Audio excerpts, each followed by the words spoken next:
Manresa amb civisme. Per tenir els carrers nets, fem servir les papereres. No llancem papers, ampolles, xiclets ni altres objectes a terra.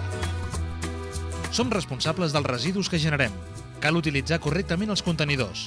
I si hem de llançar mobles, trastos o andròmines, cal anar a la deixalleria. Si passegem el gos, ha d'anar sempre lligat. I cal recollir els seus excrements.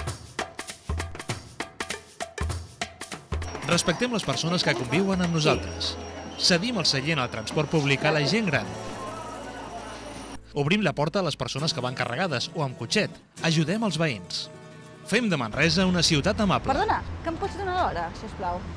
Són les 12. Gràcies, adéu, bon dia. Respectem el silenci i el descans dels veïns. Les motos i els cotxes han de circular amb compte i fent el mínim soroll possible. Cal aparcar els cotxes correctament per deixar passar els vianants i els altres vehicles. Sobretot, cal respectar els llocs reservats per a persones amb discapacitats. Com a vianants, també tenim responsabilitats. Caminem per la vorera, creuem amb cura els passos de vianants i respectem els semàfors. Respectem el mobiliari urbà i les façanes per tenir-los en bones condicions. Per gaudir dels parcs i jardins, mantenim-los nets i tractem amb cura plantes, arbres i flors. El mobiliari dels parcs infantils és per als infants. Respectem-ho. Manresa amb civisme. Manresa al centre de tot.